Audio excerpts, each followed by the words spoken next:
Saint-Étienne Night Club. L'émission des supporters des Verts en partenariat avec Active. Présentée par Paul. Eh bien, bonsoir à toutes et tous et bienvenue pour ce 216e numéro du Saint-Étienne Night Club. Ce week-end, les Verts ne nous ont pas forcément régalés, mais pourtant, ils sont quand même allés chercher un point important dans les tout derniers instants, dans la course à la montée, grâce à un but signé Lucas Tassin. Il n'y a pas que les Stéphanois d'ailleurs qui n'ont pris qu'un seul point ce week-end, puisque à l'heure où on tourne ce Saint-Étienne Night Club, il y a eu 6 matchs nuls sur 7 possibles. Seul Annecy s'est imposé face à Guingamp.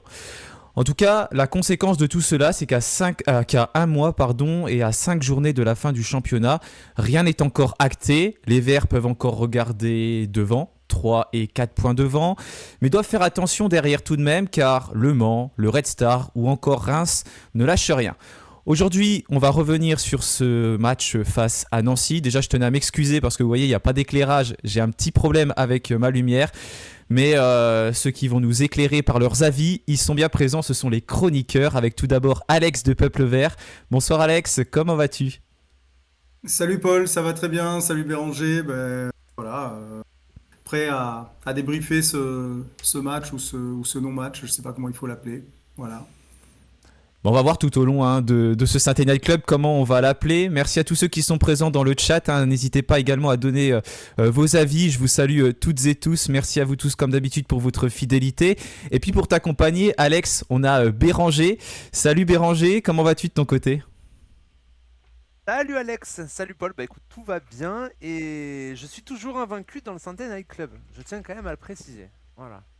Ah ouais, c'est beau, tu dois être un des seuls qui a vaincu parce qu'il y a quand même eu quelques défaites cette saison et je m'en souviens bien parce que j'en ai débriefé aussi quelques-unes. Donc en tout cas, t'es peut-être le porte-bonheur du Saint-Étienne Night Club, même si aujourd'hui c'était un match nul et c'était pas un grand match de la part des Stéphanois. Ouais, parce que je reste quand même sur 2 matchs nuls consécutifs. Donc porte-bonheur, je sais pas. Mais en tout cas, je suis pas trop porte-malheur. Ouais, voilà. On va dire ça comme ça. C'est déjà le principal. En tout cas, on va pouvoir revenir sur cette rencontre, parler également des autres matchs et bien sûr se projeter sur la suite de la saison et la fin de la saison. Le sprint final est lancé.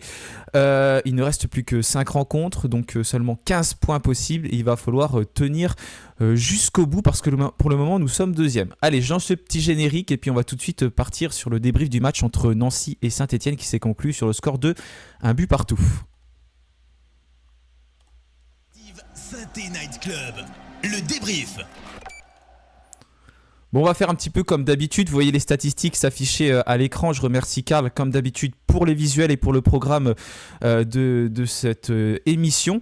Déjà, Alex, je voudrais commencer par toi. Justement, quel est le point que tu retiens de cette rencontre ? Une force de caractère côté stéphanois, 2 points, 2 perdus peut-être. Qu'est-ce que tu retiens après ce match contre Nancy ? Moi, ce que je retiens, c'est qu'on ne perd pas. Et c'est une bonne chose. Ça veut dire qu'on fait tourner quand même la machine à points. Ça, c'est important.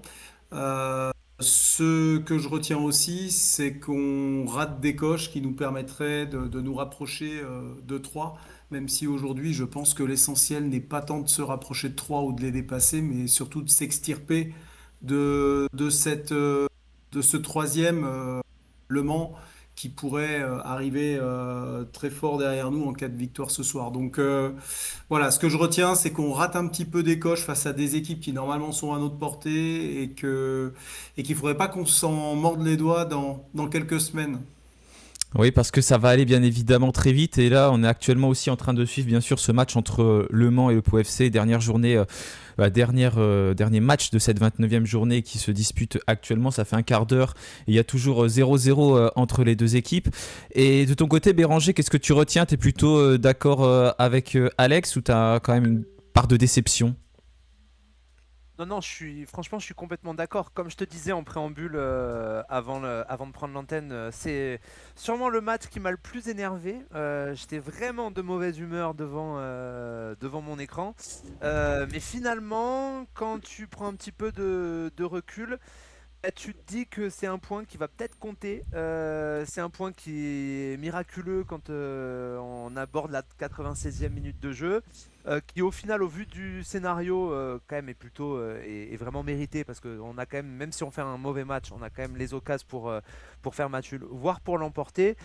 Voilà, et comme Alex, le seul petit regret que je vais avoir, ça va être le fait, peut-être encore une fois, oui c'est un point de gagné, mais ça peut aussi être 2 points de perdu, et j'espère que ce déplacement à Nancy et la réception de Boulogne à laquelle je pense encore tous les jours, vont pas nous faire du mal dans cette fin de saison. Voilà.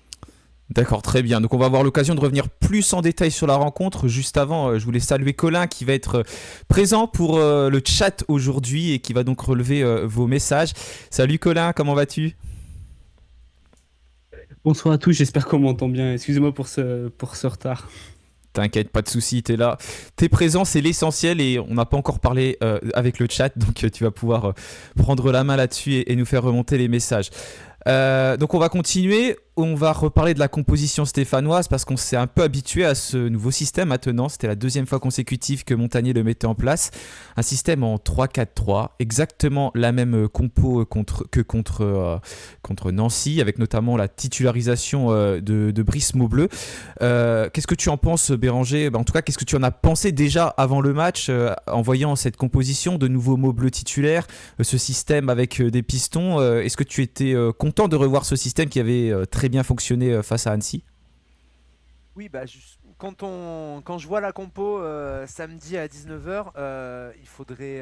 Je mentirais, je serais pas honnête si je disais que j'étais pas d'accord avec Montagnier. Hormis peut-être le camo bleu, parce que je suis pas dans le secret des dieux et je sais pas ce qui se passe si Larsonneur est encore un petit peu juste. Mais j'aurais également reconduit cette compo. Est-ce qu'on peut attribuer la première période et donc à ce dispositif, notre mauvaise première période à ce dispositif, ou est-ce que c'est plutôt l'animation qu'en ont fait les joueurs qui a fait qu'on a complètement raté nos 45 premières minutes? Je sais pas. Je sais pas, toujours est-il que ça allait mieux après la pause et que finalement le changement tactique a fait du bien. Donc est-ce que on va jeter ce qu'on a adoubé il y a 2 semaines? Non, je suis pas convaincu parce que je pense vraiment que ce 3-5-2 ce 3-4-3 pardon, peut avoir quelque chose dans notre équipe, surtout avec les joueurs qu'on a, mais force est de constater que samedi ça n'a pas du tout fonctionné. Ouais, c'est vrai qu'on a eu 2 systèmes de jeu. On est retourné donc un peu au 4-2-3-1 en seconde mi-temps. On a eu le 3-4-3 qu'on avait vu contre Annecy en première mi-temps. Ce qui a changé, c'est qu'il y a eu déjà la trêve internationale. Beaucoup de joueurs stéphanois sont partis en sélection. Montagnier, donc forcément, la question lui a été un petit peu posée sur ses choix en conférence de presse. Il a indiqué, je cite, « Je n'ai pas à me justifier des choix que je fais ». De son côté, Lucas Tassin a parlé de cette trêve internationale en indiquant « On a eu une semaine un peu compliquée avec les retours tardifs des internationaux. Ce n'est pas une excuse, mais il y avait un peu de fatigue. » Alex, est-ce que tu penses que cette composition, donc à la fois par rapport au dispositif et aux joueurs qui ont été mis en place, est un peu une erreur, entre guillemets, de Philippe Montagnier ? En tout cas, erreur ou pas, j'en sais rien. En tout cas, c'était un pari que de faire jouer ses forces les plus vives. Les internationaux, en tout cas pour ce qui est de Lucas Tassin, il a extrêmement peu joué, mais il a quand même fait un voyage aux États-Unis avec quelques heures de décalage, donc on pouvait imaginer qu'il était fatigué. Il a tenu jusqu'au bout du match et en plus il a été décisif, donc ça donne plutôt raison à Montagnier. Moi, Montagnier, là où je le suis pas, c'est peut-être sur le cas Apia, mais on en reparlera peut-être plus tard. Et lui, c'est pas un international. En revanche, aujourd'hui, moi, je trouve qu'il y a quand même un vrai sujet à Apia, malgré son match contre Annecy. Faut pas oublier qu'Annecy était d'une faiblesse abyssale. On a réussi à les battre 4 buts à 0. C'est une équipe qui nous réussit pas forcément toujours. C'était bien, mais en tout cas, il n'y avait pas beaucoup d'adversité contre Annecy et peut-être qu'on s'est vu un peu plus beau qu'on ne l'était. Voilà, bon, je suis peut-être un peu ce que vous m'excuserez l'expression, mais un pisse-froid là. Mais moi, je me suis pas emballé forcément après Annecy. J'ai apprécié le carton, j'ai apprécié la victoire, mais je redoutais un petit peu que derrière, il y ait pas une forme de relâchement, mais qu'en tout cas, on pense que les choses étaient peut-être un peu faciles. On a vu contre Nancy, une équipe qui joue le bas de tableau, ben, on a vu que c'était pas simple et qu'il y avait de la qualité dans toutes les équipes de Ligue 2. Donc, j'en veux pour le choix Apia, j'en veux pas sur les internationaux, c'est son choix. Et je trouve pas que ça les fait mentir. En revanche, il y a des performances individuelles qui me posent question et Zuriko Davitashvili en est une autre. Et ben on aura l'occasion d'y revenir dans quelques instants sur ces prestations individuelles. C'est super intéressant ce que tu dis, Alex. Et d'ailleurs, en ce moment là, on a le match entre Le Mans et Pau donc, qui se joue, et Le Mans qui a ouvert le score. Donc 1-0. Ils reviennent provisoirement à 1 point de nous. Donc ce point du match nul est très important pour les Verts. On le voit, sinon ils seraient carrément revenus sur nous. On va continuer donc avec ce système de jeu, la composition qui a été faite, donc les choix de Montagnier. Je vais reciter le coach stéphanois. On est tous très déçus parce qu'on ne fait pas un bon match. Je suis assez surpris par les statistiques parce qu'elles montrent une nette domination de notre part, mais on a plutôt le sentiment de ne pas avoir été à la hauteur de ce qu'on voulait faire. Bérangère, toi, comment tu expliques un peu le changement de configuration, on va dire, dans la manière de procéder de Saint-Etienne? Est-ce que tu penses que c'est que cette équipe de Nancy, elle avait quand même aussi, malgré tout, réussi à analyser la manière de jouer de Saint-Etienne en regardant le match contre Annecy? On sait que voilà, quand des coachs peuvent remettre souvent les mêmes dispositifs, au bout d'un moment, les clubs adverses s'habituent. Là, ce 3-4-3 était finalement encore assez nouveau, mais est-ce que tu penses que Nancy a identifié véritablement des points faibles des points faibles de ce dispositif qu'on a mis en place contre Annecy, ou c'est juste que, par exemple, ils ont ouvert le score très tôt et puis ensuite ils ont reculé, ce qui leur a facilité la tâche? Alors, je miserais davantage sur la deuxième solution. Bon, je ne suis pas un grand suiveur, un grand observateur de la saison de l'AS Nancy-Lorraine, mais pour avoir un copain qui est supporter nancien, il m'a vendu quand même le projet de Pablo Correa comme étant quand même assez défensif. Et je m'attendais à voir ce match, je m'attendais à voir une équipe qui allait jouer derrière, essayer de nous embêter avec un bloc très compact, très resserré derrière. Et je pense que ce qui a été terrible en fait dans le scénario de cette rencontre, c'est qu'on encaisse ce premier but dès la 6e minute, et qui légitime totalement le plan de jeu nancéen, dans le sens où eux, ils sont jamais aussi forts que quand ils doivent courir après le ballon et ne pas faire le jeu et exploser en contre.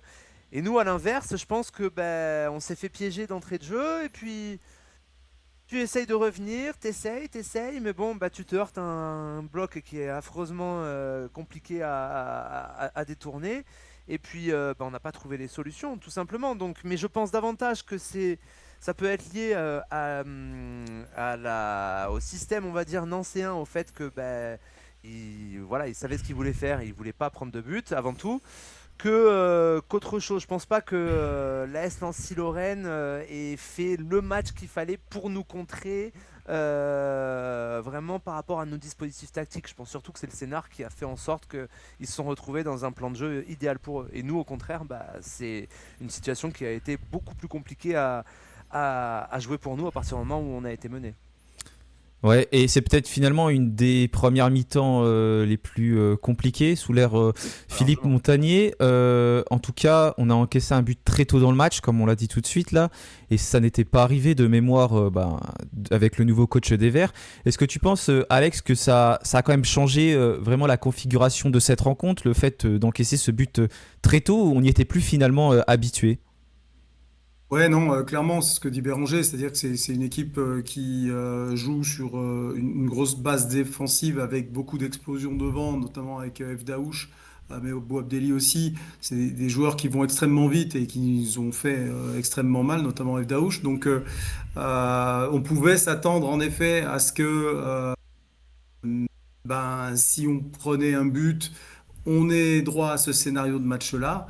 On n'a pas été déçus. On voit aussi que face à des équipes extrêmement regroupées, Saint-Etienne a beaucoup de mal malgré sa domination technique normalement. Je dis bien normalement parce qu'on ne l'a pas vu samedi. Moi, j'ai vu des erreurs techniques qui étaient quand même assez inhabituelles. Alors, est-ce que là, on peut de fait parler de la fatigue pour certains joueurs, mais pas tous, il ne faut pas exagérer. En tout cas, je suis désolé de m'acharner sur lui, mais pas Apia. Et je pense que l'ouverture du score très tôt, la tactique nancéenne très défensive Et nous, nos erreurs techniques inhabituelles, ça a donné lieu à ça. Ok, très bien. Et Colin, justement, quel est l'avis du chat par rapport à cette rencontre face à Nancy, et notamment peut-être ce début de match raté? Alors évidemment, de cette rencontre découle du négatif, un nul cohérent au vu de la physionomie du match, nous dit Céline383. Sur Twitch, 2 points de perdus, souligne Stéphane, qu'il s'agit d'un type de match à gagner pour prendre nos distances avec le troisième, mais on y voit aussi du positif. On n'a au moins pas perdu, c'est un moindre mal, nous affirme Nathalie, et surtout un nul qui pourrait même être utile pour le sprint final. Aurel Bro qui nous dit que, enfin en tout cas qui espère que ça peut servir aux joueurs pour les 5 prochaines finales. Et puis forcément, hein, c'est le système qui fait parler. Mais c'est surtout sur un Nancy efficace dans ces temps forts que l'ASS, contre qui l'ASS a dû évoluer. Nous, Céline, encore une fois, Céline sur Twitch. Exactement. Je précise que je suis pas du tout d'accord avec Nathalie parce que je regarde aussi un peu le chat qui dit qu'Apia n'était pas plus mauvais que d'autres. C'est la soirée Apia, je vous le dis tout de suite, hein, donc Ouais, non, s'il était plus mauvais que d'autres, si. On Ouais, je verra. suis d'accord avec Alex quand même. Le match d'Apia a été. Pourtant, j'ai beaucoup aimé contre Annecy, mais alors là, faut reconnaître qu'il a été en immense difficulté quand même, hein. Eh ben, si vous voulez passer à pied, on va passer tout de suite au top flop. Donc, vas-y, Alex, je te laisse la main. Parle-nous de tes flops parce que je vois que tu as vraiment envie de parler d'Apia. Ouais, grosse surprise, Denis, évidemment, mais bon, je suis pas étonné, je suis un peu navré, mais Denis Sapia, qui en ce moment communique beaucoup pour nous expliquer qu'il va raccrocher les crampons en fin de saison, certainement, et qu'il va passer à autre chose sur les réseaux sociaux, hein, je dis. Donc voilà, c'est bien, il fait des piges parce qu'en ce moment on a Chico Lamba qui revient encore un peu de blessure et Kevin Pedro de fait qui peut occuper l'axe, donc Denis Sapia ça lui permet de jouer, mais là c'est pas possible. Il n'est ni rapide, il n'est ni adroit avec ses pieds, il n'est ni extrêmement convaincant défensivement. Et encore une fois, il faut une équipe qui domine beaucoup pour que finalement on ne le voit pas trop faire d'erreurs et qui puisse se projeter un petit peu offensivement quand il lui arrive de maîtriser les ballons et finalement parfois de centrer parce que parfois il fait quand même des choses qui sont pas mal. Mais là, contre Nancy, enfin, je m'entends encore largement pesté contre lui pendant toute une mi-temps et j'ai été réellement content quand Montagnier À l'a la fait mi-temps. sortir à la mi-temps. Voilà, donc Denis Sapia, clairement un énorme flop pour moi, et pour moi, dans la mesure du possible, on ne doit plus le revoir jusqu'à la fin de saison, c'est juste pas possible. Voilà. Après, Zuriko Davitashvili, moi j'ai envie de le mettre dans les flops. Alors c'est ce joueur qui est soit magnifique, soit parfois un petit peu détestable. Là, moi, ce que je n'aime pas, et je suis peut-être de la vieille école, bah, c'est ses pénaltys. Et même quand il les marque, je les aime pas. Ses pénaltys avec son petit saut de cabri. Il nous a fait ça à l'avant-dernier péno. Il l'a pas fait au dernier, je crois. Et il l'a refait encore samedi. Et malheureusement, bah, je suis désolé, mais dans toutes les écoles de foot, personne ne va vous apprendre à tirer un penalty comme ça. Alors je sais pas, quand il y a une perte d'appui, on perd aussi sa capacité à décider avec ses appuis. Et là, perdre son appui juste avant de tirer, je comprends pas ce que ça lui permet, si ce n'est de rater le penalty comme il l'a fait samedi. Donc voilà mes deux flops. Ok, très bien, merci. Bien détaillé en tout cas. Béranger, tu es d'accord avec Alex ou tu aurais d'autres joueurs à citer ou peut-être que tu n'es pas d'accord sur un joueur? Non, non, je suis d'accord, je suis pas loin de partager exactement les mots d'Alex. Avec une. Bon, je pense il a dit tout ce qu'il fallait sur Appia, même si je serais allé peut-être un tantinet moins sévère, mais bon, c'est vraiment pour me faire l'avocat du diable. Après, je vais pousser mon petit coup de gueule ouais, sur David Ashvili aussi, parce que, alors effectivement, hein, bah, comme dit Alex, il peut être magnifique, comme il peut être terriblement énervant, mais là c'était le mauvais côté de David Ashvili. Pourtant, je l'avais trouvé plutôt actif en début de match, dans le désert, dans le néant qui était le nôtre dans la première demi-heure. Je trouvais qu'il essayait en tout cas. Il redescendait chercher des ballons, il essayait de dédoubler, notamment sur le côté gauche avec Benhold. Mais là, le penalty, c'est pas possible, quoi. T'as le droit de le rater encore une fois, mais là, comme tu dis, Alex, ton petit saut de cabri, c'est chiant parce que c'est vraiment un tournant important. On a toujours l'habitude de dire les buts avant la mi-temps ou juste après la mi-temps, ça peut être des tournants. Bah là, je pense vraiment que si tu revenais un partout à ce moment-là, tu leur mettais un sacré coup sur la tête aux Nancéens et tu pouvais aborder la deuxième période peut-être avec d'autres ambitions. Donc je suis d'accord avec Alex, je retiendrai Apia et Davitashvili et avec une petite mention spéciale pour Davitashvili parce que il m'a vraiment énervé sur le penalty et mon voisin m'a reproché d'avoir fait un petit peu de faute sur le penalty. Voilà, je tiens à le préciser. Ouais, mais c'est clair que ça aurait dû changer parce que c'était en plus à la 45e minute, donc on serait rentré à la mi-temps potentiellement avec un but partout, même si un gardien peut bien évidemment arrêter un penalty, mais c'est vrai que la manière dont nous il a été tiré, bah, si ça marque c'est bien, mais si ça marque pas, on peut forcément reprocher au tireur sa façon de faire. Moi en tout cas, ce que j'ai trouvé sur cette rencontre, je sais pas si vous êtes du même avis, mais c'est que on n'a pas trop essayé de passer sur les côtés et pourtant bah, le bloc de Nancy, bah, il était quand même assez compact et il y avait peut-être plus d'espace sur les côtés. D'ailleurs on l'a vu sur le but, et bah, c'est un centre de Cardona pour Stassin, le but refusé de Cardona c'est passé sur le côté, la grosse frappe de Joshua Defus c'était sur le côté, la grosse occasion de Stassin aussi ouais, sur le centre de la droite. Ouais, exactement. Bon, il y a eu plein d'occasions comme ça et finalement je trouve que voilà, c'est à chaque fois qu'il y a une grosse occasion, elle arrivait de ce côté-là, mais on n'y est pas tellement passé. Est-ce que, Alex, tu as remarqué ça aussi ? Tu ne penses pas qu'on est trop passé par l'axe du terrain ce samedi soir ? Bah, en tout cas, ce qu'il y a de sûr, c'est que face à cette équipe, encore une fois, qui était ultra regroupée dans l'axe central, il y a une forme d'entêtement à vouloir combiner dans l'axe. Euh, Augustine Boisquier aussi, hein, a pas Ouais. orienté forcément le jeu sur les côtés. Il a un petit peu insisté dans cet axe.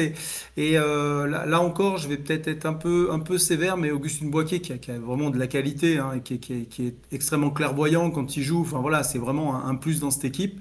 Je trouve quand même qu'il a parfois tendance à, à rater des petites choses, à pas voir la bonne passe, techniquement, il a de la qualité, mais pas le bon amorti au bon moment qui permettrait d'accélérer le jeu, de donner le ballon dans le bon tempo. C'est pas grand-chose, ce qui manque parfois, mais ça ferait des différences énormes. Et dans un match comme ça, peut-être que moi j'attendais un petit peu plus de lui. À souligner quand même Cardona, hein, qui fait un bien meilleur match que Davitashvili sur son côté droit. Voilà, qui a essayé d'apporter quelque chose. Je suis désolé pour tous ceux qui nous sont un peu tombés dessus sur Peuple Vert, parce que c'est vrai qu'on lui a pas mis une très bonne note. Il faut savoir que c'est la moyenne de tous les rédacteurs qui fait. Et voilà, il y a eu des. On n'était pas tout à fait tous d'accord sur sa note, mais en tout cas, il fait un bien meilleur match que Davitashvili. Mais il n'a pas été à son avantage et nos latéraux n'ont pas non plus apporté ce qu'il fallait. Benold, bon, a fait du Benold. Et puis, je ne reparlerai pas d'Apia ici. Ah bon? Bah pendant qu'on y est, est-ce que tu peux plus passer à tes flops, d'ailleurs, tes tops, pardon. D'ailleurs, mettez-les également dans le chat, vos tops, vos flops, Colin les relèvera, et puis après, Alex, je te lance, et ce sera ton tour Béranger. Vas-y, Alex. Bah, en top, on est quand même un petit peu obligé de mettre, pas pour son match, mais pour son but, Stassin, parce que, je veux dire, le minot, il fait quelques heures d'avion en 10 jours. Il s'assoit sur le banc, il fait quelques minutes sur son deuxième match amical avec la Belgique. Il revient, il pourrait être fatigué, il aurait pu, voilà, mais il a faim, il est là et il marque à la 95e. Donc j'ai envie de dire, ça c'est hyper positif en termes d'état d'esprit, ça veut dire qu'on a un mec qui est hyper concerné, qui va au bout des choses et qui même à la fin, voilà, parvient à faire des différences. J'aime toujours autant Kevin Pedro et j'ai eu très peur quand je l'ai vu sortir, se plier en deux. J'ai vraiment eu peur que ce soit quelque chose de plus grave que ça. Mais il faut reconnaître à ce minot autant le sérieux, le sang-froid, la qualité. Moi, il me fait penser à d'excellents joueurs qui sont sortis il n'y a pas si longtemps de Saint-Étienne. Il faut juste que demain, il confirme en Ligue 1 parce qu'on est en Ligue 2. mais c'est extrêmement, extrêmement encourageant ce que montre Kevin Pedro. Il est très rassurant et en plus, il est vraiment loin d'être maladroit de ses deux pieds. Ouais, c'est vrai qu'il est très important dans la défense stéphanoise. Kevin Pedro, il nous a fait peur, mais finalement, ça semble aller pour le jeune stéphanois. Donc, on espère qu'il va pouvoir tenir sa place ce samedi contre Dunkerque. Oui, oui, c'est contre Dunkerque. Oui, Dunkerque. Ouais, c'est ça. J'étais en train de réfléchir parce que ça avance vite. T'es d'accord avec Alex par rapport à ses tops, Béranger? Oui, alors même si Stassin fait pas son plus grand match dans le jeu, loin s'en faut, Ouais, c'est vrai. bah, il est là pour marquer, il est là pour marquer le but, pour être là au bon moment. Donc, et puis après la grosse occasion qu'il rate, fallait être là, fallait avoir le caractère quand même pour mettre ce but à la dernière minute. Donc ouais, on l'a suffisamment critiqué dans le reste de la saison pour pas l'encenser quand il marque. Et puis un petit coup de rap aussi quand même à deux joueurs pourtant que j'adore, mais que j'ai trouvé moins bon, encore une fois, à l'image de toute l'équipe. C'est le Cardinal, que j'ai trouvé moins souverain que sur les dernières prestations où je l'avais trouvé vraiment juste parfait. Là, il a fait deux, trois petites erreurs, j'ai trouvé. Et Kanté, que j'ai trouvé moins influent également au milieu de terrain. Mhm. Nancy avait très très peu le ballon dans des phases offensives, donc on le voyait pas moins à la récupération, c'est normal. Mais ouais, je l'ai trouvé plus emprunté que d'habitude. Donc un petit mot sur ces deux-là et sur Holt aussi, Ben Holt que j'aime beaucoup, enfin que j'aime bien. Mais à l'image de l'équipe, pendant 20 minutes en début de match, souvenez-vous, je sais pas combien de contrôles il rate sur son côté. Ah ouais. Mhm. Et du coup, c'est à l'image, ouais, encore une fois, à l'image de cette équipe qui n'était pas du tout, notamment dans la première période, il y avait des erreurs techniques qui sont pas normales à ce niveau-là, quoi.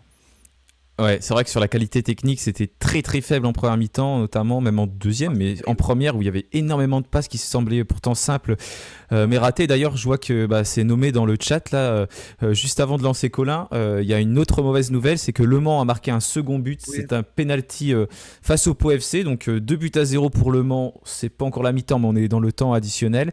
Voilà, en tout cas, une victoire semble se dessiner pour les Manceaux, même si ça peut aller très vite bien sûr en Ligue 2, donc on va surveiller ça. Colin, quelle est la réaction du chat? Quels sont les tops, les flops? Qu'est-ce qui ressort?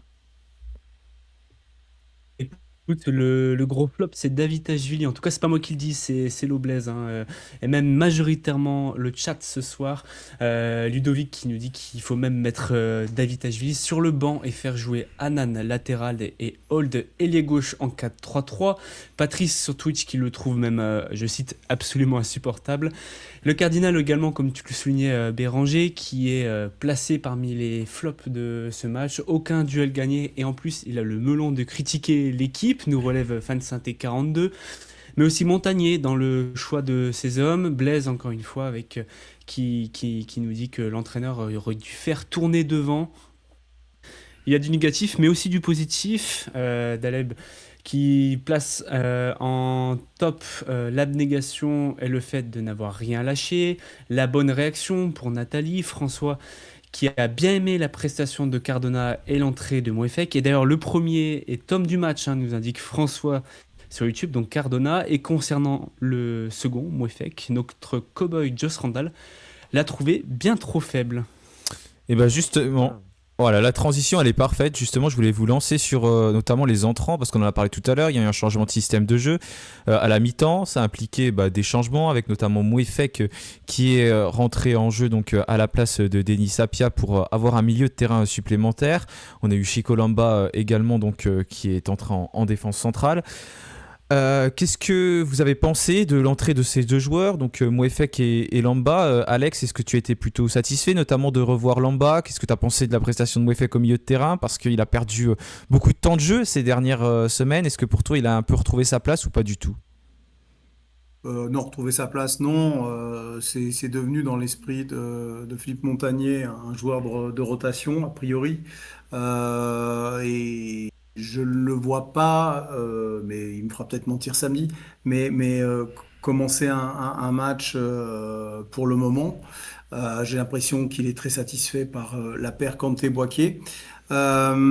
Pour ce qui est de Chico Lamba, bah, j'espère surtout que c'est sa dernière entrée de la saison et qu'il va être réinstallé dans l'axe central et que Kevin Pedro va pouvoir prendre ce flanc droit.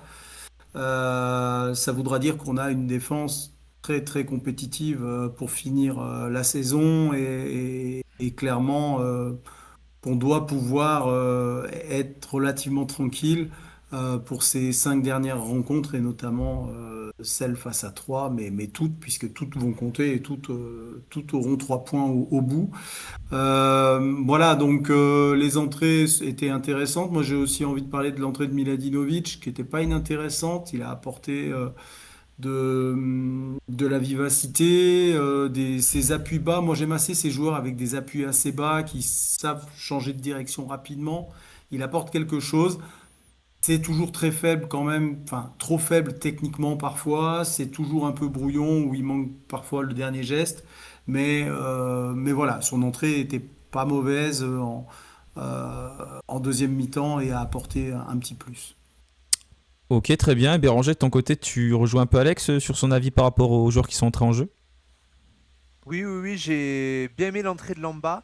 Ça va nous faire beaucoup, beaucoup de bien de le retrouver. Et comme dit Alex, bah, de pouvoir du coup basculer Pedro à droite. Par contre, ouais, j'ai pas aimé l'entrée de Mouefek. C'est dommage parce qu'en plus, c'est l'un de mes chouchous, hein, vraiment, dans ce groupe, Mouefek. Mais là, alors peut-être que mentalement, la situation est quand même compliquée à vivre pour lui aujourd'hui, hein, parce qu'il a vraiment perdu énormément de temps de jeu. Tu passes de titulaire à presque à rentrer aller à 10-15 minutes de la fin. Mais j'ai pas aimé. Je pensais justement que son intensité, le rythme qu'il arrive à mettre dans ses courses, son intensité physique allait faire beaucoup de bien, mais je l'ai pas vu vraiment casser des lignes. Enfin, j'étais un peu déçu de son entrée. Euh, Plutôt bien aimé, celle en revanche, comme a dit Alex, de Miladinovic. Il a pu apporter dans un moment où les Nancéens jouaient à 11 derrière de manière encore plus intense que pendant tout le reste de la rencontre en fin de match. Il a réussi avec ses petits appuis, avec sa technique à amener un petit peu de danger. Mais bon, j'ai pas non plus été transcendé par l'entrée d'un de nos joueurs, hein, même Dufus. Alors il fait sa frappe quand il rentre là sur le côté qui est intéressante, mais sinon je l'ai pas vraiment vu non plus. Donc non, un petit peu à l'image des autres joueurs quand même, hein, les entrants. Ouais, concernant Mouefek, moi, il y a un truc qui me gêne, c'est que j'ai toujours l'impression qu'il surjoue, quoi. C'est-à-dire que qu'il veut, à un moment donné, presque sauver l'équipe à lui tout seul, qui a ce côté un petit peu, j'en fais trop, le coup de rein de trop, le contrôle de trop, enfin toujours le truc en trop. Ce qui le rend, moi aussi j'aime beaucoup Mouefek, mais aujourd'hui il finit par m'agacer un peu sur certaines attitudes. Parce que oui, tu es sur le banc, mais c'est pas pour ça que on attend de toi que tu brilles absolument et que tu mettes un but ou que voilà, si tu marques c'est bien, si tu marques pas c'est pas grave, mais reste lucide. Moi c'est ça qui me gêne un peu chez Mouefek. Quant à Dufus, tu en parles. Moi je me mets un peu à sa place aujourd'hui. Bah, c'est vrai que son poste c'est quand même plutôt l'axe. Et dans l'axe, il a pas d'espace parce que Stassin ne lui en laisse pas. Donc voilà, c'est un petit peu difficile pour lui. Mais il a le mérite d'être là avec toujours beaucoup d'envie, je trouve. Donc c'est toujours assez positif, en tout cas dans son état d'esprit. Moins par rapport à ses stats. Mais il avait placé la barre très très haute en début de saison. C'est clair. Ok, très bien les gars, donc je pense qu'on a pas mal débriefé cette rencontre. Je vous propose de se projeter un petit peu plus sur la suite et d'ouvrir notamment un dossier sur les chantiers qui attendent encore Philippe Montagnier. Donc il reste 5 rencontres, dont 3 matchs à Geoffroy Guichard. Malheureusement le prochain, il n'y aura pas de COP Sud qui sera une nouvelle fois fermé. Et vous avez sans doute suivi également l'actualité de la semaine dernière où une nouvelle possible dissolution des deux groupes ultra stéphanois, les Magic Fans et les Green Angels, est évoquée. D'ailleurs, bon, on a une manifestation, un rassemblement qui sera organisé avant la rencontre face à Dunkerque. J'imagine un petit peu comme on l'avait vécu il y a un petit peu plus d'un an face au Paris Saint-Germain.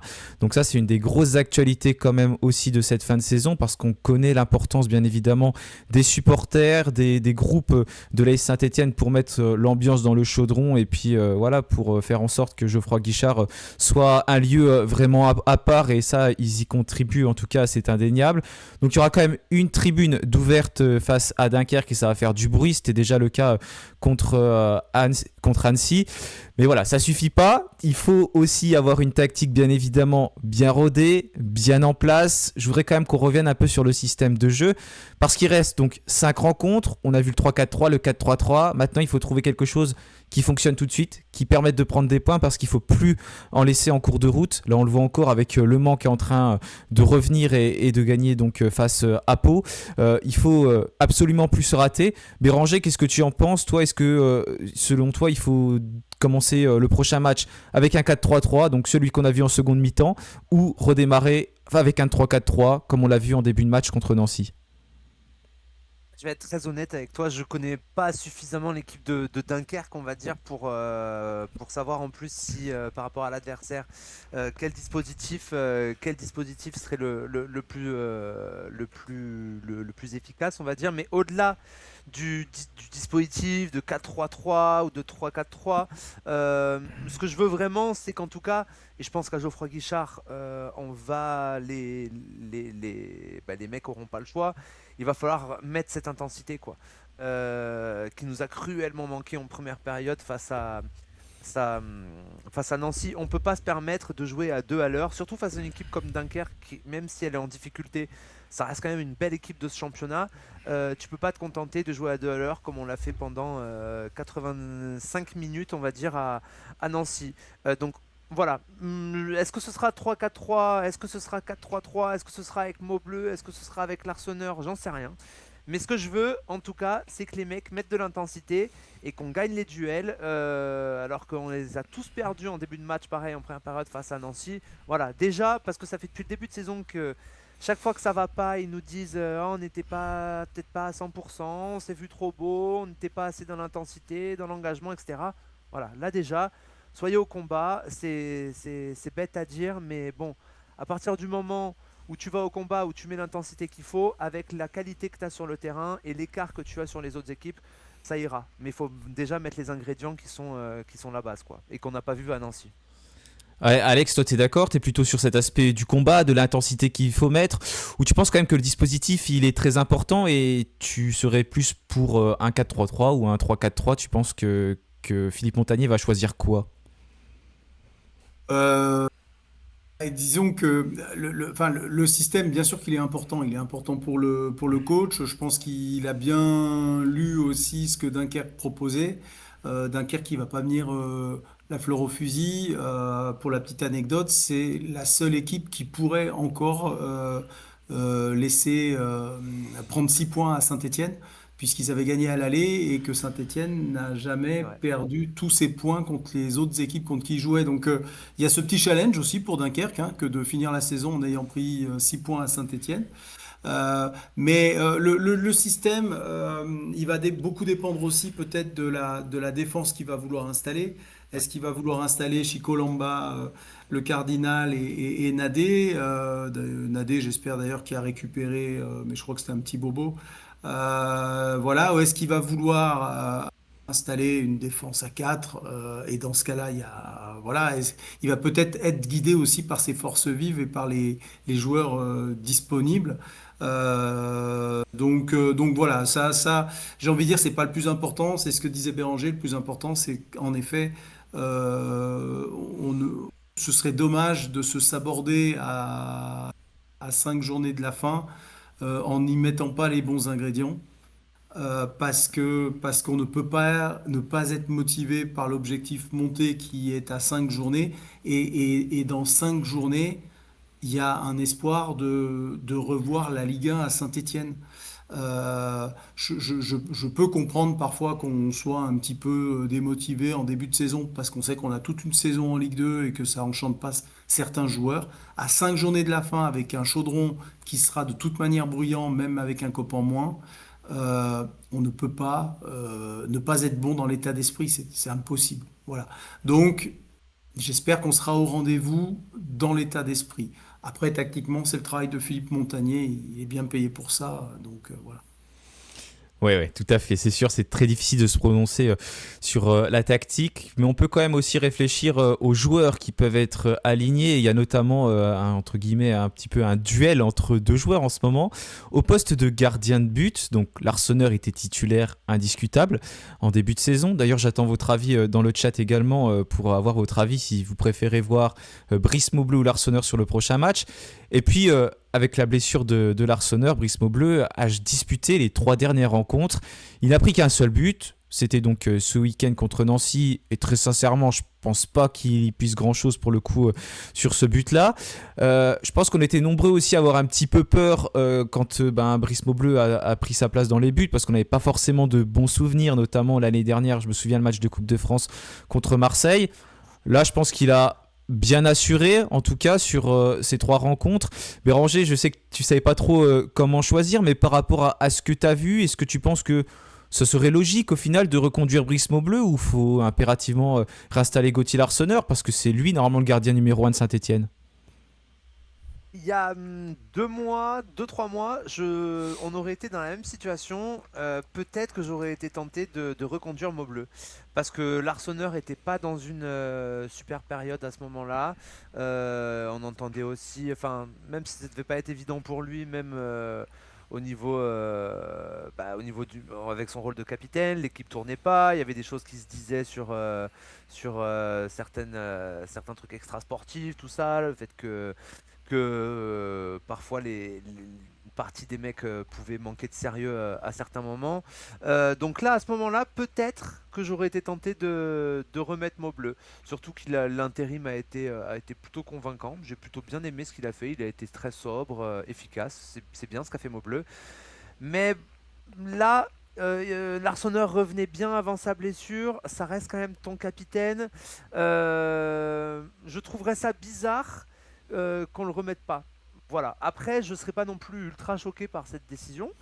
Mais si j'étais Montagnier, je partirais pour remettre l'Arseneur. Ça n'enlève rien au mérite de Maubleu sur son intérim, mais ça reste quand même notre capitaine, notre gardien titulaire. Il revient de blessure.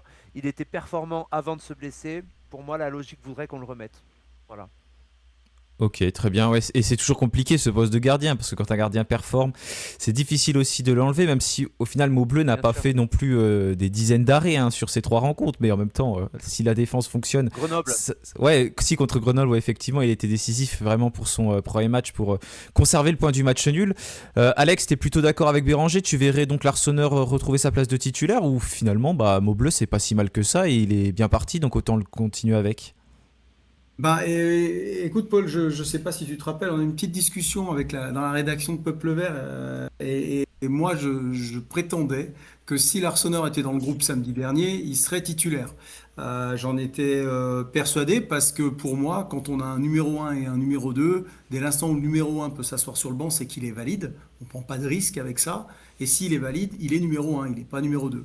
Donc, je pense que on a peut-être, alors j'en fais peut-être un faux débat, où je vois peut-être des choses là où il n'y en a pas, mais on a quand même un choix de Philippe Montagnier qui n'est pas anodin. Il n'est pas anodin par rapport à des choses qu'a évoqué Béranger. En effet, peut-être une hygiène de vie qui pourrait être reprochée au gardien stéphanois, ou un comportement, on n'en sait rien, puisque bon, nous, on ne vit pas dans le groupe, mais eux doivent voir des choses. En tout cas, il a fait un choix qui est de récompenser Maubleu d'abord, qui était performant. Il ne faut pas oublier que Philippe Montagnier est un ancien gardien de but aussi, donc il y a la gestion psychologique des gens et des gardiens qu'il connaît très bien. Et donc, il sait très bien ce qu'il a fait. Il sait très bien qu'il a assis son numéro 1 sur le banc, alors que le numéro 1 était a priori valide. Est-ce qu'il faut y voir, et là je vais encore plus loin, est-ce qu'il faut y voir un signal envoyé à quelques journées de la fin du championnat, peut-être d'une montée en Ligue 1, ou d'après les infos de l'équipe, l'Arseneur va quadrupler son salaire. C'est-à-dire qu'il va émarger aux alentours de 120 000 euros mensuels. Est-ce que c'est un message envoyé aussi à l'Arseneur? Ce serait très étonnant, parce que pour l'Arseneur, un salaire pareil, je pense qu'il est prêt à s'asseoir 2 ans sur le banc. En tout cas, il va y avoir une gestion l'Arseneur et en fin de saison et à l'intersaison qui méritera vraiment le coup d'œil parce que voilà, je suis quand même étonné par ce qui s'est passé samedi. Effectivement, il était dans le groupe stéphanois, Gauthier Larsonneur, et il n'a pas été titularisé, donc c'est aussi quelque chose à prendre en compte. Et cette semaine, l'équipe a dévoilé les salaires de l'ensemble des clubs de Ligue 1 et un club de Ligue 2, donc Saint-Etienne. Et c'est vrai que le cas Gauthier Larsonneur était évoqué parmi beaucoup d'autres cas stéphanois. Donc je vous invite d'ailleurs à aller lire sur Peuple Vert, hein, comme d'habitude, si vous voulez suivre bien sûr toute l'actualité autour de Saint-Etienne, et si vous voulez voir également ce dossier sur les salaires qu'on a repris. Colin, est-ce que dans le chat, il y a des avis par rapport au poste de gardien de but entre Larsonneur ou Maubleu, ou peut-être qu'un autre gardien ressort, j'en sais rien. Alors déjà, concernant le championnat, je voulais faire un petit point, puisque l'objectif de points, justement, a déjà été fixé dans le chat, hein, enfin, du moins pour Zuber, qui dit que si on veut monter, il faut faire un minimum un 12/15, on doit gagner les 3 matchs chez nous. Donc Dunkerque, 3 et Amiens, et gagner à Bastia. Surtout, c'est sur le plan mental que se jouera cette fin de saison. Selon Blaise, il faut que les joueurs se lancent le défi de gagner les 5 derniers matchs. N'importe quel système, pour revenir un petit peu sur votre débat, souligne Claudine, il faut l'intensité et l'engagement. Et puis concernant le sujet des gardiens, François et Céline optent pour l'Arseneur, à 200% pour l'Arseneur pour Nathalie. Il ne faut pas oublier que c'est le capitaine, relève le premier. Pour Patrice, l'Arseneur est le gardien numéro 1. Il n'a pas démérité avant sa blessure, donc je ne changerai pas les hiérarchies, et même si pour Ludovic, Maubleu a également sa place. Ok, donc finalement c'est Gauthier Larsonneur qui est plus plébiscité par nos auditeurs. Donc on va voir ce qui va se passer donc ce samedi à 20h. Il y a un autre, c'est un duo cette fois-ci, on va plus passer au milieu de terrain, qui est vraiment beaucoup utilisé depuis l'arrivée de Philippe Montagnier. C'est la paire Kanté-Bouakier. Tu as dit tout à l'heure, Béranger, que tu l'avais trouvé notamment un petit peu plus en retrait face à Nancy. Donc c'était dans un système en 3-4-3, mais on l'a aussi vu dans un 4-2-3 avec notamment un Augustin Bouakier qui redescendait plus bas et qui était très intéressant. On a toujours loué donc ses qualités sur ces dernières semaines, et là ça a été un petit peu plus compliqué sur cette rencontre. Est-ce que pour autant la hiérarchie pourrait être un petit peu remise en question? Est-ce que tu verrais un autre joueur titiller? On a parlé de Mouefek tout à l'heure qui n'avait pas forcément fait une bonne entrée, mais c'est vrai qu'il y a plein d'autres joueurs qui peuvent prétendre aussi à jouer au milieu de terrain. Tu penses quoi, Béranger? Est-ce qu'il faut absolument garder ce duo ou peut-être tenter encore un nouveau coup tactique contre Dunkerque? Pour moi, ma réponse, elle va être très très claire. Non, non, non, non. Pour moi, on reste sur ce duo. J'ai beaucoup été séduit par les derniers matchs de Kanté et de Boakier. Donc même si oui, ils ont été moins performants, mais comme le reste de l'équipe sur la pelouse de Nancy, non, non, je garderai bien évidemment ces deux, parce qu'en plus, je les trouve, en tout cas, dans ce qu'on a vu dans la bonne période stéphanoise, je les trouve vraiment très complémentaires, très intéressants. Ce profil de Kanté, ben, on l'avait pas. Ce mec qui va bosser au milieu de terrain, qui va te récupérer les ballons, qui en plus est pas maladroit avec ses pieds pour ensuite les exploiter vers l'avant. Eh ben, on l'avait pas, donc celui-là, ce profil, il est indispensable. Et puis Boaké, son repositionnement, je le trouve également très très très intéressant. Et je vois pas aujourd'hui un milieu de terrain, que ce soit Miladinovic ou un Mouefek par exemple, offrir autant de choses, en tout cas les mêmes choses que ce que peuvent apporter ce duo Kanté-Boaké. Donc non, je garderai tout à fait ces deux mecs titulaires, avec en plus la possibilité de faire entrer des profils comme Mouefek ou Miladinovic, justement, qui eux vont pouvoir apporter autre chose en fonction du scénar du match et de la volonté du coach. Ah, c'est vrai, et puis il va peut-être y avoir des retours, notamment Mahmoud Jaber. Bref, il peut y avoir plein de joueurs alignés dans ce milieu de Oui, terrain stéphanois et qui peuvent entrer en jeu. Mais c'est ce duo, comme tu l'as dit, qui est quand même pas mal utilisé depuis l'arrivée de Montagnier et qui, dans la globalité, fonctionne. Donc, est-ce qu'il faut tout remettre en question sur un match? Peut-être pas. Je sais pas quel est ton avis là-dessus, Alex. Est-ce que tu partages celui de Béranger? Ouais, ouais, non, là, pour le coup, je vais faire assez court parce que je partage complètement ce qu'a dit Béranger. Montagnier a l'air d'être quelqu'un qui aime la stabilité et je pense qu'il y aura stabilité dans ce 11 de départ et je suis tout à fait d'accord avec les arguments avancés. Il faut bien se dire aussi qu'on a très très peu de solutions pour modifier ce 11, hein. Je lisais tout à l'heure, il faut asseoir Davitashvili par exemple sur le banc. Oui, mais qui mettons? Dufus, c'est pas vraiment son poste. Hold aujourd'hui est latéral. Je vois mal quelqu'un aller se balader du côté gauche, si ce n'est un Cardona qui pourrait un petit peu le faire, mais voilà, qui mettre à droite Ouais, ce que de j'allais dire. fait. Voilà. Donc, je pense qu'il n'a pas non plus beaucoup de solutions, mais il a surtout un 11 qui fonctionne bien. Pour moi, la seule incertitude, c'est la défense. Euh, Ça va être, voilà, est-ce qu'il y aura trois centraux ou deux centraux? Et là, en effet, en fonction de ce choix-là, on verra d'autres choses peut-être au milieu de terrain. Mais non, pour moi, la stabilité sera l'option de Philippe Montagnier samedi. Ok, très bien. Donc on va voir ce qui va se passer contre Dunkerque. Là, on va plus se projeter donc encore un peu plus sur la fin de cette saison. Donc il y a eu cette 29e journée avec plein de matchs nuls. Donc le Red Star contre Laval, Dunkerque justement contre Rodez, Reims contre Boulogne 0-0. Mais il y a surtout Troyes qui a buté sur Montpellier. Il y a eu également un match nul. C'était avant notre rencontre, donc on était tous là, on se dire bon, si jamais on s'impose, on va vraiment quasiment recoller à 3 et là on a notre destin entre nos mains pour terminer leader. Finalement, bon bah nous on a buté aussi sur Nancy, mais on prend quand même un point qui est important. Mais on est toujours à 4 points de 3 actuellement. Et même si jamais on gagne tous nos matchs et eux, ils gagnent tous leurs matchs et ils perdaient que face à nous, on ne pourrait pas leur remonter dessus. Justement, Béranger, est-ce que tu penses qu'on a grillé, ça y est, le dernier joker face à Nancy ou bon, il y aura peut-être des occasions qui vont revenir pour aller chercher ce fauteuil de leader? Alors il y aura peut-être des occasions, surtout que 3 nous a pas habitués cette saison à être d'une incroyable régularité, dans le sens où ils font beaucoup de séries. Là, ils sont sur une série ultra positive, mais souvenons-nous justement combien de points on a récupéré sur eux au moment où où ils étaient dans le dur et ils avaient enchaîné des résultats compliqués il y a un mois et demi, 2 mois. Mais après, je vais être très honnête avec toi. Euh, je parlais un peu crûment, mais je m'en fous complètement du titre. Franchement, elle est tellement importante cette montée en Ligue 1 et surtout, on la sent tellement, enfin, on a tellement envie de la sentir venir au vu des investissements qui ont été faits, de la position de la SS dans ce championnat. Alors oui, évidemment, ce serait super, hein, je signerais des deux mains et des deux pieds pour qu'on termine ce championnat en position de leader. Mais moi, pour être très sincère avec vous, les résultats de 3, c'est peut-être les concurrents directs que je regarde en dernier. Les scores des concurrents directs que je regarde en dernier.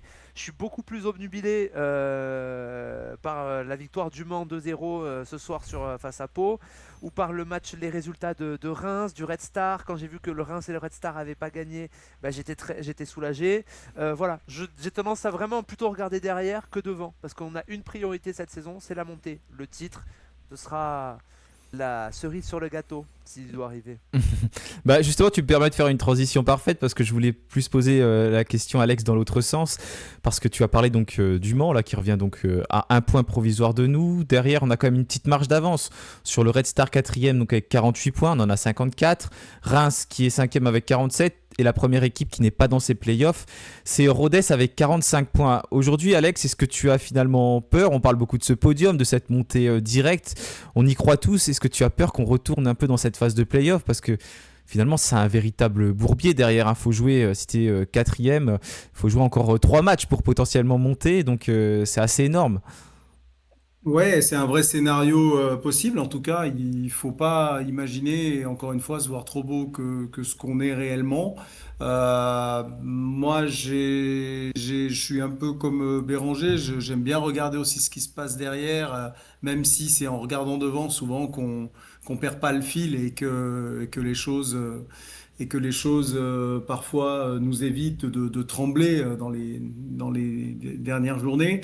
Mais là, quand même, on est obligé de voir que Le Mans mène ce soir, est à un point derrière nous, que nous on accueille Dunkerque, qui est quand même une équipe qui nous a souvent posé des problèmes et qu'il va falloir absolument gagner. Voilà.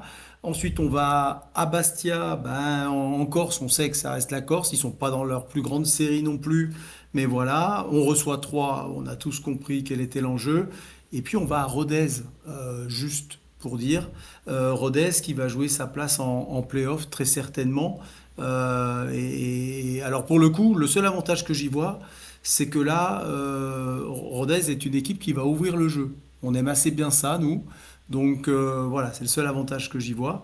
Et puis on finit avec Amiens qui, Amiens va peut-être vouloir se sortir de la zone de barragiste pour ne pas descendre. Euh, Tant soit peu qu'il ne soit pas relégable, en tout cas au coude à coude avec Laval. Donc ça veut dire quelque part que on va jouer des équipes pour lesquelles il y a de l'enjeu à gagner des matchs. Elles ne seront pas en roue libre. Donc je suis quand même relativement préoccupé par ces équipes qui sont derrière nous et notre capacité à à faire le plein sur ces 5 dernières journées. Tout peut aller très vite, c'est sûr, on l'a bien vu avec nous, tu en avais parlé tout à l'heure Béranger, comme on était remonté, donc ça peut retourner vite dans l'autre sens, donc bien sûr qu'il faut effectivement se méfier. Colin, dans le chat, est-ce que nos auditeurs parlent plutôt du haut du tableau ou se méfient également des concurrents, des adversaires comme Le Mans par exemple et les autres qui sont juste derrière? Eh ben, il y a même un petit peu d'inquiétude, en tout cas sur Twitch pour Paul, hein, qui dit qu'il est inquiet pour la suite. Rien n'est fini, nous rappelle Nathalie. Cette Ligue 2 est très dure et très compliquée. Seul compte la montée pour Patrice, hein, comme vous le disiez, le titre pareil pour moi. Rien à faire, je cite, c'est derrière qu'il faut regarder. Stéphane sur YouTube est d'ailleurs d'accord. Je cite Le Mans, ils ont un calendrier très favorable. Il faut à tout prix éviter les playoffs, nous dit Patrice, et Blaise également. Ok, bah justement, on va parler un peu du calendrier des équipes qui sont au coude à coude avec nous. Donc, 3 et Le Mans notamment, pour ensuite faire un petit pronostic sur le top 5. Donc, on a 3 qui va affronter Rodez lors de la prochaine journée. Ensuite, ce sera Boulogne, puis nous à Geoffroy Guichard. Ils joueront contre Laval et ils termineront la saison face à Grenoble. Et de l'autre côté, on a donc Le Mans qui va jouer contre Boulogne. Donc après le match contre Pau, il y a toujours 2-0 d'ailleurs. Il va y avoir un Le Mans-Clermont, Grenoble-Le Mans. Et les 2 dernières journées, ça va être face à Reims. Et puis pour conclure, face à Bastia, qui est pour l'instant condamné à la nationale, même si bon, rien n'est fait, on ne sait jamais ce qui peut se passer pour cette équipe aussi. On parle d'équipes qui jouent encore quelque chose. À l'heure actuelle, il y en a beaucoup, et surtout après les différents matchs nuls, hein, que ce soit pour une potentielle montée ou pour une descente. Donc il y a de l'enjeu sur encore pas mal de pelouses. Béranger, c'est toi qui vas te lancer. Quel est ton pronostic un peu pour le top 5 final de cette fin de saison? 3 va rester premier pour moi. Écoute, là, le cœur va parler, évidemment, je nous vois 2. Le Mans, je les vois très très dangereux jusqu'au bout, donc je les vois pas lâcher. 3. Et puis après, je suis pas inquiet par ce qu'il y a en bas. Red Star et Reims, je les sens moins solides.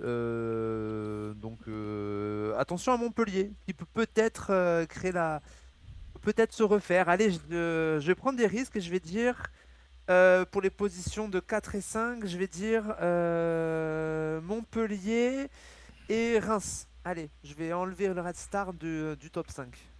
D'accord, donc tu vois le Red Star s'écrouler un petit peu sur cette fin de saison. Ouais. Ok. On sait qu'à domicile, c'est notamment compliqué pour cette équipe, hein, même si je crois que ça va un peu mieux dernièrement. Mais c'est là qu'ils galéraient un petit peu plus. Alex, tu rejoins Béranger. T'es optimiste pour nous? Tu nous vois terminer dans le top 2. Qu'est-ce que tu vois? Ouais, j'ai envie de rester optimiste quand même parce on est une belle cylindrée normalement et j'espère vraiment que voilà, on saura faire valoir notre budget, nos salaires, tout l'environnement Saint-Étienne qui doit pouvoir être au moins deuxième de cette Ligue 2. Derrière, bon, 3 premiers évidemment. Derrière, je vois bien Le Mans s'accrocher en effet jusqu'au bout. De toute façon, ils sont dans cette euphorie-là et je les vois pas baisser de pied maintenant. Et je vois comme Béranger, je vois bien le Red Star marquer le pas. et peut-être laisser Reims passer à la quatrième place. Après, ça va être un combat entre Rodez et Montpellier. On sait que Rodez, à ce jeu-là, a de la ressource. Mais voilà, Montpellier est aussi capable de faire un petit coup de fin de championnat. Mais voilà, je vois mieux Rodez prendre la place du Red Star que Montpellier. D'accord. Et puis ouais, Rodez qui fait quand même une grosse deuxième partie de saison également. D'ailleurs, qui avait prêté son stade pour le dernier match de Bastia qui était délocalisé face à Amiens. Avant qu'on passe sur le prochain match, notamment la composition possible de Saint-Etienne, est-ce que Colin, il y a des avis dans le chat par rapport donc à cette fin de saison et à un potentiel classement ou d'autres choses qui ont été relevées par nos auditeurs? Mis à part sur le titre, comme je l'évoquais tout à l'heure, rien de spécial, juste une petite note de Patrice qui me disait attention pour le top 5 à Rodez. Je crois pas que vous en avez parlé, à Rodez qui ne perd plus, ils sont invaincus depuis 15 matchs. Effectivement, ouais, c'est ce qu'on était en train d'évoquer avec Alex et Béranger. Quelqu'un voulait parler? Non, j'ai entendu quelqu'un. Non? Non, il y avait Non, pas. non, on veut rien dire. Ok. On veut plus rien dire, nous. D'accord, d'accord, ça marche. Je croyais que quelqu'un allait parler. Du coup, on va passer sur le prochain match. Donc, cette rencontre face à Dunkerque. Vous voyez le classement s'afficher actuellement. Dunkerque qui ne joue peut-être finalement plus rien, qui est actuellement 9e de Ligue 2 avec 40 points. Mais comme tu disais, Alex, ça peut être la seule équipe qui nous bat à l'aller et au retour. Mais on n'espère surtout pas Geoffroy Guichard. Et puis, sur cette fin de saison, d'ailleurs, on est sur 8 matchs consécutifs sans défaite avec Philippe Montagnier, dont 6 victoires et 2 matchs nuls. Malheureusement, notre invincibilité de clean sheet, elle s'est terminée après ce but encaissé par Brice Maubleu. On a beaucoup parlé de la composition, mais là justement, du dispositif, tout ça, face à Dunkerque, quel joueur vois-tu aligné de ton côté, Alex? Alors, comme je vous le disais tout à l'heure, je vais vraiment beaucoup observer qui va prendre place dans les buts. Honnêtement, j'ai l'impression que il n'y a pas de suspense pour tout le monde. Bah, moi, je suis désolé, mais je suis sûr de rien. Donc, dans les buts, j'ai pas d'idée. Voilà, j'en sais rien parce que pour moi, il y a quelque chose d'extra sportif là-dedans. Euh, Après, en défense, je vois bien peut-être Philippe Montagnier repasser sur une défense à 4. Et là, ça va dépendre aussi des gens valides, mais il n'y a pas de raison de ne pas croire que Nadé le Cardinal puisse être là. Et puis Kevin, Pedro, Benold. Voilà. Pas Denis Sapia, bon, du coup. non, pas Denis Sapia. Ouais, ouais, non, c'est dommage parce que vraiment, c'est un joueur que j'adore. Et, mais, mais que j'adore quand il me fait pas des matchs comme samedi. Et après, après, au milieu de terrain, il y aura un vrai choix si on repasse à 4 derrière. Lequel est-ce qu'il voudra associer peut-être Boakier, Kanté, Mouefek? Est-ce qu'il appréciait beaucoup Miladinovic avant de passer à 3 derrière? Voilà, à voir. Davitashvili sera sur le terrain.